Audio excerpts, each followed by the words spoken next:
माननीय अमोल दादा, धैर्यशील भैया, सुनील पंडित संजय गायकवाड, सागर बनसर, सुवर्णाताई, ॲडव्होकेट शानुसर सय्यद, सौ निमा जाधव, सौ विजयमाला चौटे, राजश्री कांबळे, गोवर्धन चावडे सर, व्यासपीठावरील सर्वच मान्यवरांना उपस्थित बंधूंनो भगिनी, तर सुरुवातीलाच मी तुमच्या सगळ्यांचे मनपूर्वक आभार मानते की आपण सगळ्यांनी मोठ्या संख्येने मतदान करून धैर्यशील भैयांना लोकसभेला पाठवलं, याबद्दल तुमच्या सगळ्यांचे मी मनपूर्वक आभार.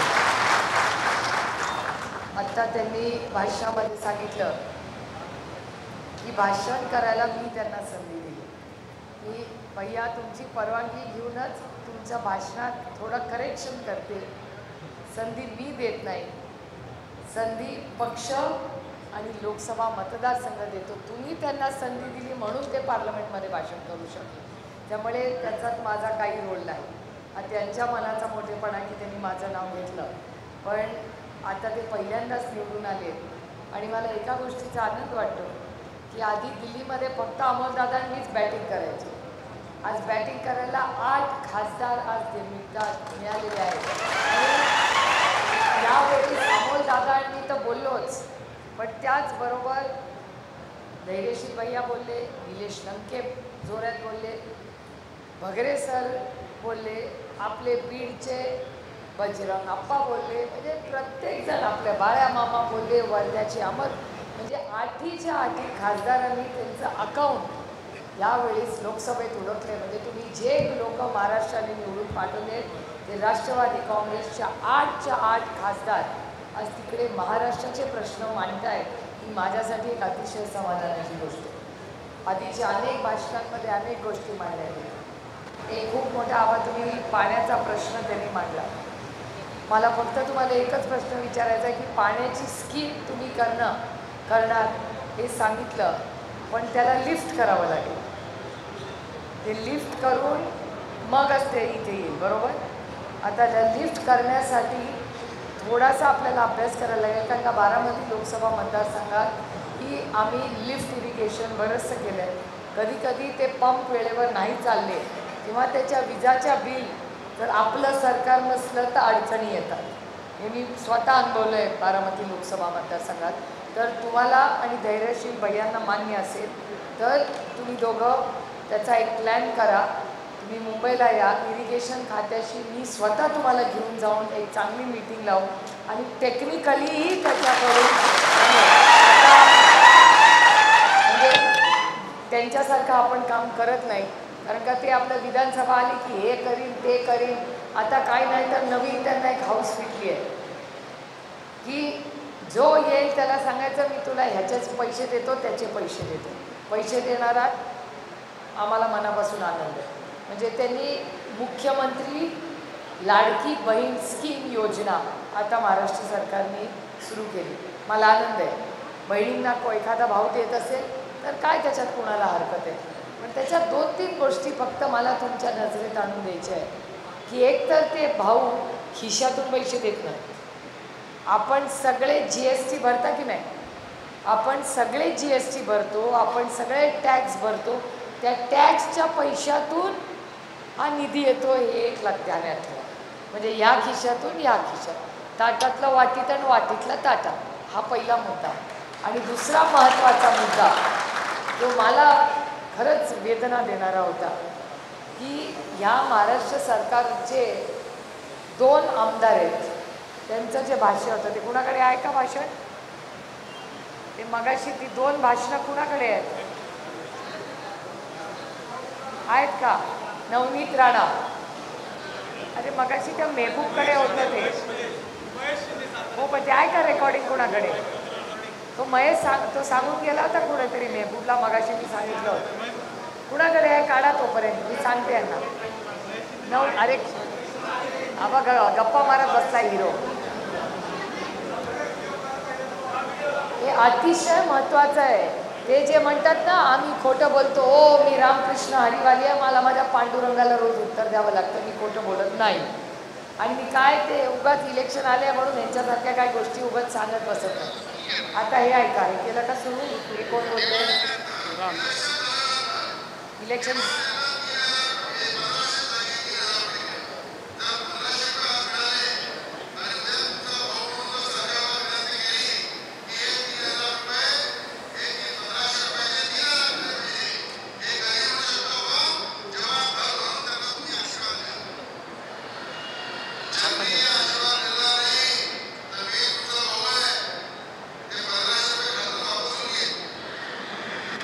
ऐकलं का? तो काय म्हणला की आत्ता मी 1500 रुपये देतोय, जर इलेक्शनला रिझल्ट माझ्या आवडला तसा लागला नाही तर मी तुमचाच भाऊ आहे, 1500 रुपये वापस घेईन. असला भाऊ पाहिजे का तुम्हाला?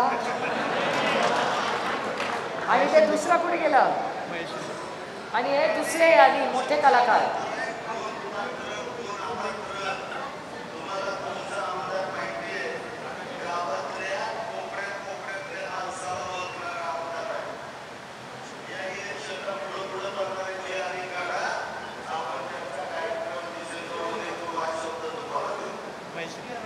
हे महेश शिंदे काय म्हणतात माहिती आहे का? हे महेश शिंदे असं म्हणताय की आता तर तुम्हाला पैसे देणार इलेक्शनला, त्याच्यानंतर डिसेंबर महिन्यात पुन्हा चेकिंग करणार. त्याला गाव वाडी वस्तीमधलं कुठे मतदान काय झालंय त्याला माहिती असं ते म्हणताय. मी म्हणत नाही, ते म्हणते. आणि त्याच्यानंतर जिथे मतदान होणार नाही त्यांची नावं लिस्टमधून मी काढून टाकणार आणि त्यांचा कार्यक्रम करणार. काय समजतंय स्वतःला? हा महाराष्ट्र आहे. 2-2 आमदार या सगळ्या बहिणींना धमक्या देत आहेत. त्याला धमकीच म्हणतात. मी तुम्हाला शब्द देते की असले भाऊ नसलेले बरे. आणि एक सांगा, मी एक स्वाभिमानी मराठी मुलगी आहे. आम्ही बहिणी भावाच्या दारात काही मागायला गेलेलो नाही, हे आली द्यायला. कुठली बहीण म्हणली का माझ्यासाठी योजना कर? नाही. हे स्वतःहून आलेत आम्हाला काहीतरी द्यायला. आणि नंतर म्हणताय की जर मतदान केलं नाही तर पैसे परत घेईन. यांनी पैसे घेऊनच दाखवावे. या राज्यातले एकही पैसा या कुठल्याही आमदाराला मी परत घेऊ देणार नाही. हा शब्द माझा रेकॉर्ड करून ठेवा. काय समजतात स्वतःला? हे खिशातले पैसे आहेत स्वतःचे आणि वर धमकी आम्हाला देणार. असले भाऊ पाहिजेत आम्हाला. हो, आम्ही स्वाभिमानी बहिणी आहोत. आम्ही तुमच्या दारात आलो नव्हतो काही मागायला. आम्ही सुखी आहोत आमच्या सासरी. त्याच्यातून तुम्ही स्वतः आहे त्यानं वर आम्हाला धमकी देतात, जा नाही देत मतदान, बघू काय करतो हा बाबा. कारण काय, आम्ही स्वाभिमानी आहोत.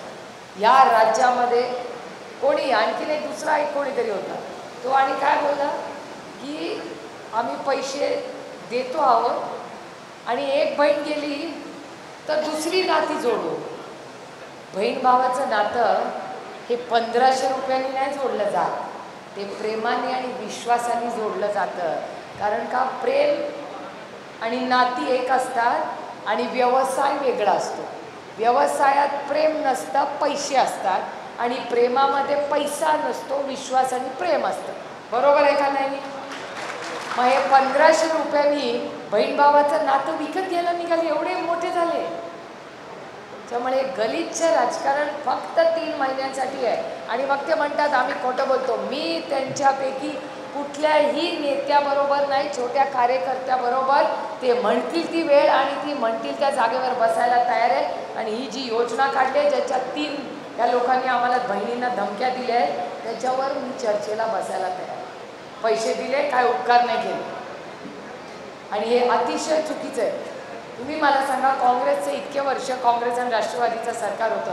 संजय गांधी निराधार योजना काढली की नाही? कधी उपकार म्हणून काढलं का की बघा संजय गांधी निराधारचे पैसे बंद होतील असं गलिच्छ कोणी बोललं? सर सकट कर्जमाफी आदरणीय पवार साहेबांच्या सरकारने केली. तेव्हा म्हणलो का तरी एकदा तरी कोण म्हणलं का अरे तुझी कर्जमाफी केली आहे, मतदान नाही केलं ना तर जर आता तुझी कर्जमाफी कॅन्सल, असं कोणी बोललंय? एक गलिच्छ राजकारण येतो. आणि या स्कीमा कधी आल्या? तुम्ही धैर्यशील दादांना निवडून दिलं ना त्याच्यानंतर त्यांना डोळे उघडले. लोकसभेमध्ये हे काही सुचलं नव्हतं ना, कांद्याचा भाव सुचला होता ना ते कांद्याच्या भावाला वाढवलं म्हणून कमी केलं म्हणून माफी नव्हती ना दुधाचा. मला सांगा हे दुधाचा भाव किती लोकांना 5 रुपये मिळतात तो? किती लोकांना मिळाले? मग दुधाला भाव आहे का? नाही. कांद्याला भाव आहे का? नाही. सोयाबीनला भाव आहे का? नाही. आणि महागाई गगनाला टेकली का नाही? काय स्वस्त झालंय मला सांग. महागाई, बेरोजगारी आणि भ्रष्टाचार. मी आवाहन करते, भ्रष्टाचाराच्या बद्दल तर दिल खोल के मी आता बोलू शकते. आठवतं आपल्याला पक्षाला इंग्रजीमध्ये NCP म्हणतात, म्हणजे राष्ट्रवादी काँग्रेस पार्टी. NCP. दिल्लीवाले येऊन काय म्हणायचे? सोलापूरलाच येऊन म्हणले होते, नॅचरली करप्ट पार्टी. म्हणजे एन फॉर नॅचरली म्हणजे अगदीच त्यांना सवयच आहे. करप्ट म्हणजे भ्रष्टाचारी आणि पार्टी म्हणजे पक्ष. आता तुम्ही आम्हाला नॅचरली करप्ट पार्टी म्हणला. एकीकडे म्हणता ना खाऊंगा ना खाने दूंगा. मग खाऊंगा ना खाने दूंगा. मग आज तुमच्या सरकारमध्ये NCP कशी काय हो? आणि आरोप मी तर नाही केले. 70,000 कोटी रुपयाचा आणि भ्रष्टाचाराचा आरोप कोणी केला? देवेंद्र फडणवीसांनी केला. केला का नाही? मग त्या देवेंद्र फडणवीस आणि दिल्लीचे मोठ्या नेत्यांनी येऊन केला. अशी परिस्थिती असताना ज्यांच्यावर तुम्ही भ्रष्टाचाराचे आरोप केले, आज त्यांच्या मांडीला मांडी लावून तुम्ही सरकार बनवताय. मग भ्रष्टाचारी आम्ही का ते? आणि वॉशिंग मशीन माहिती आहे की नाही? आरोप करायचे, मग तो आपल्याकडे येतो, त्याला मशीनमध्ये टाकायचा, साफ करायचा, सत्ता द्यायची. तुम्हाला भ्रष्टाचार मुक्त महाराष्ट्र हवाय का नाही?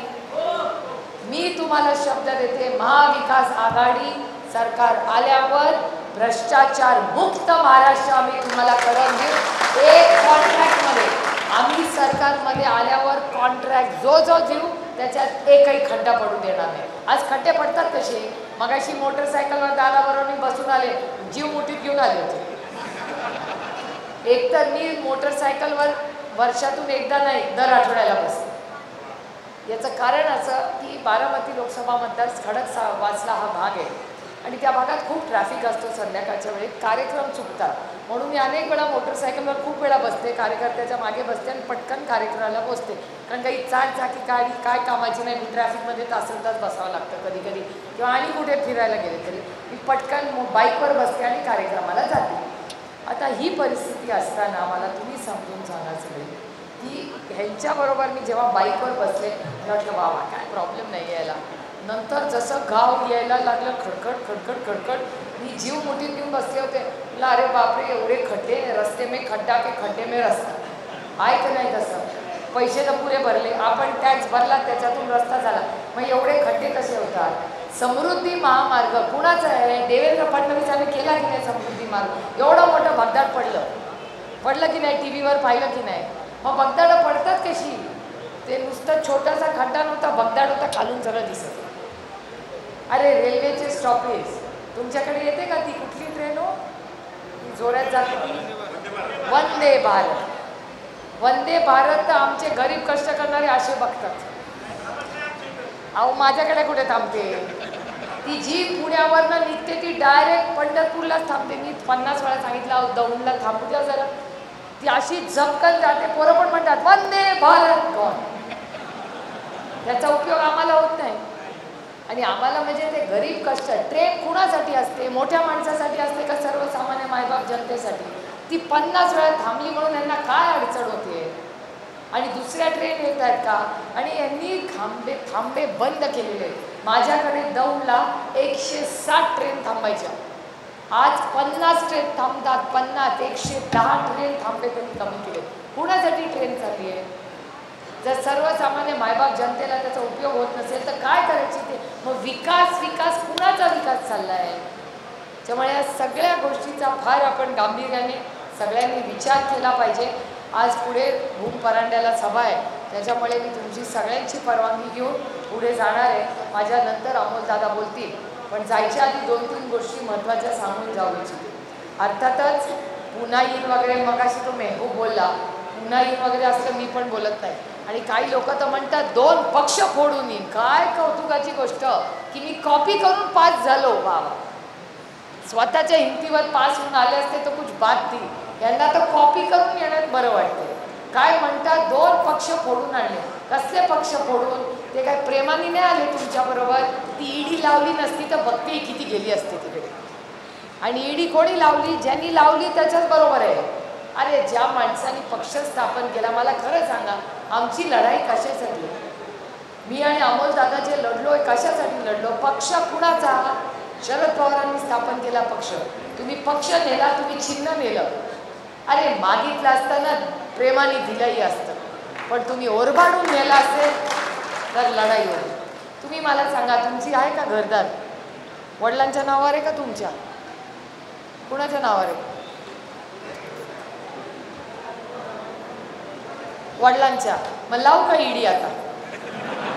आता लावते ईडी आणि घेते माझ्याकडे. द्याल का मला? का लढाल? लढाल का काय कराल मला सांग? लढणार ना? मग मी आणि अमोलदादांनी केलं ते बरोबर केलं का नाही? त्याच्यामुळे आमची लढाई ही नैतिकतेची लढाई आहे.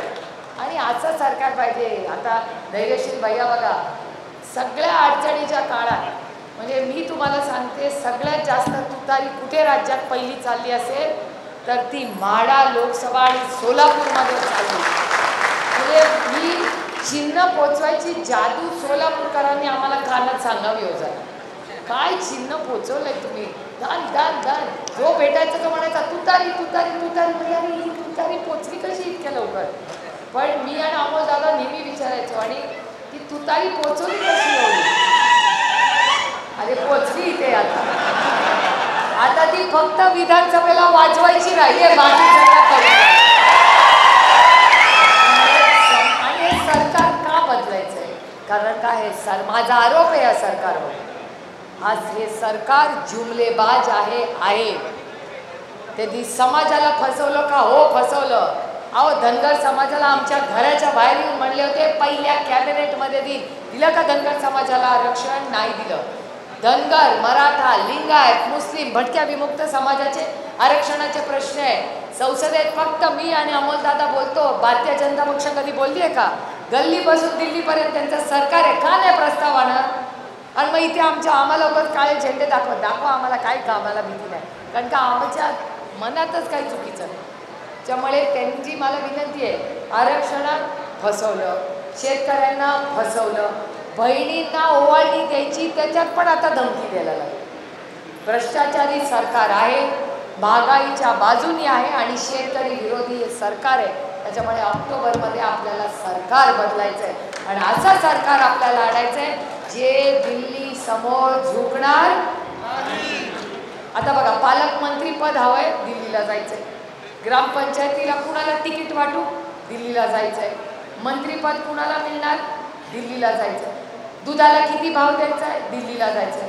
कांद्याला किती भाव पडला तरी दिल्ली तुम्हाला ऐकत नाही. अरे कशी ऐकत नाही? मग सत्तेमध्ये आहात ना, मग आता माफी मागताय की हो कांद्याचा भाव सगळा पडला होता त्याच्याबद्दल माफी. अरे खून केल्यानंतर माफी मागून उपयोग काय त्याचा? कांदा तर गेला, पाकिस्तानचा कांदा विकला गेला, आपला मागे राहिला का? आत्ता माफी मागून कांद्याबद्दल काय उपयोग? मी 1 वर्ष बोलत होते कांद्यासाठी, 1 वर्ष माझं रोज भांडण व्हायचं त्या पियुष गोयल बरोबर. मी पियुष गोयलांना म्हणायची तुम्ही ते निर्यातीचा निर्णय चुकीचा घेतलाय, जाऊ दे ना कांदा बाहेर जात असेल तर, काय तुम्हाला अडचण आहे? आमच्या कष्टकऱ्याला शेतकऱ्याला 2 पैसे जर मिळत असतील तर कांद्याला भाव काय तुम्हाला फरक पडतोय? पियुष गोयल म्हणायचे काय नाही. कसं महाराष्ट्राच्या जनतेने दाखवलं ना, सगळी दिंडोरी नाशिक सगळं हरले. 31 सीट आल्या आणि खरं 32 आल्या असत्या. ती 1,50,50,000 मतांनी काहीतरी केली आहे. नाही तर खरं 32 सीट आपल्या आलेल्या आहे. महाराष्ट्राने या सरकारला नाकारलेलं आहे. मान्य झालं आहे म्हणून या स्कीमा आल्या. मग त्या स्कीमा आल्या सगळ्यांना वाटलं अरे बापरे, पत्रकार विचारायला लागले अरे बापरे केवढी मोठी स्कीम आणली, आता काय आता काय आता काय? आम्ही शांत बसू, बघूया स्कीम में काय स्कीम में काय. शेवटी पोटातलं ओठात आलंच. 2 कर्तृत्ववान भावांनी धमक्या दिल्याच की मतदान नाही केलं की घेतो तुझे पैसे परत. बघते मी कसे घेतो पैसे. तुझं सरकार तर राहणारच नाही आहे. आणि ह्या राज्यातल्या कुठल्याही महिलेला किंवा गरीब कष्ट करणाऱ्यांना मतदान करून जर मतदान केलं नाही म्हणून त्रास जर कुठल्याही आत्ताच्या सत्तेतल्या लोकांनी केला तर गाठ ह्या सुप्रिया सुळेची ढाल म्हणून त्यांच्यासमोर उभी राहील, पण अन्याय होऊ देणार नाही. तुम्ही बघितलं मगाशी अमोल दादाकडे ती आपलीच लेक न्याय मागत होती. अमोलदादांनी पोलिसला बोलवलं, तिची आई रडत होती, लगेच पोलिसांना यंत्रणा लावली आणि आपण त्या मुलीला न्याय देतो. आपण नाही सत्तेमध्ये, पण सत्यमेव जयते, सत्याच्या बरोबर आपण उभं राहिलंच पाहिजे. सत्याचा रस्ता हा जरा अवघड असतो, पण तोच मार्ग योग्य असतो. आणि अमोलदादा आणि मी आणि धैर्यशील दादा हे सगळे त्याच मार्गाने आहेत. लढलो. मी सगळ्यांनी खूप आशीर्वाद दिला. हाच नात्यातला ओलावा, कारण का आदरणीय पवारसाहेब आणि सोलापूर जिल्ह्याचे ऋणानं बंध माझ्या जन्माच्या आधीपासूनचे. तुमचं डायरेक्ट कनेक्शन पवारसाहेबांची, आम्ही फक्त मध्यस्थी पण नाही. तुम्ही डायरेक्टली साहेबांची सोलापूरचं जी नाळ आहे, जी नाती आहे, किंवा ह्या कुटुंबाशी, या सगळ्या सोलापूरमधल्या सगळ्या कुटुंबाची. आज विजयदादा मगाशी मीटिंगला आले होते. विजयदादा आदरणीय पवारसाहेबांबरोबर सगळ्या संघर्षाच्या काळात उभे राहिले, हे मी आयुष्यभर विसरणार नाही. आणि जो जो कार्यकर्ता या काळात आमच्याबरोबर उभा राहिला, हे सगळी नाती जपायची जबाबदारी माझ्यावर आहे. मी तुम्हाला शब्द देते की या गेल्या 1 वर्षामध्ये जेव्हा पवारसाहेबांचा पक्ष काढून घेतला, चिन्ह काढून घेतलं, सगळं जे काय होतं आमचं आयुष्य उद्ध्वस्त करायचा प्रयत्न केला. आणि चंद्रकांत पाटील येऊन बारामतीला म्हणाले, आम्हाला शरद पवारांना संपवायचं आहे. अहो, शरद पवारांना संपवायचा घाट भारतीय जनता पक्षाने घातला असला तरी त्याच्या विरोधात महाराष्ट्राची मायबाप जनता त्याच्यामध्ये उभी राहिली. त्यामुळे तमाम सोलापूरकर आणि महाराष्ट्राच्या मायबाप जनतेचे नतमस्तक होऊन आभार मानते की ह्या संघर्षाच्या काळात तुम्ही जी साथ दिली, त्या साथीला तुमची ही बहीण. ही इलेक्शनमध्ये काय होऊ दे हो, इलेक्शनमध्ये नाती नाही जमत. ना पैशाने नाती जमवता येतात, ना व्यवहाराने.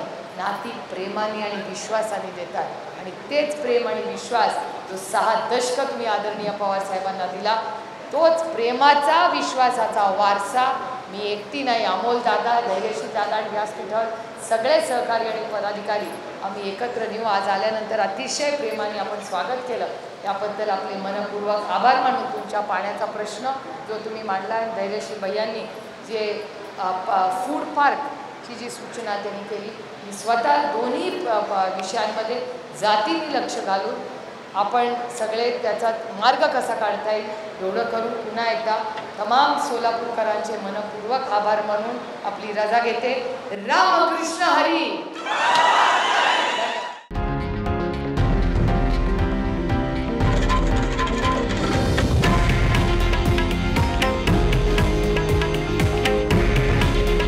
हे आहे देशातील नंबर 1 न्यूज नेटवर्क आणि आपण पाहत आहात TV9 मराठी. काळजी तुमची, हित महाराष्ट्राचं.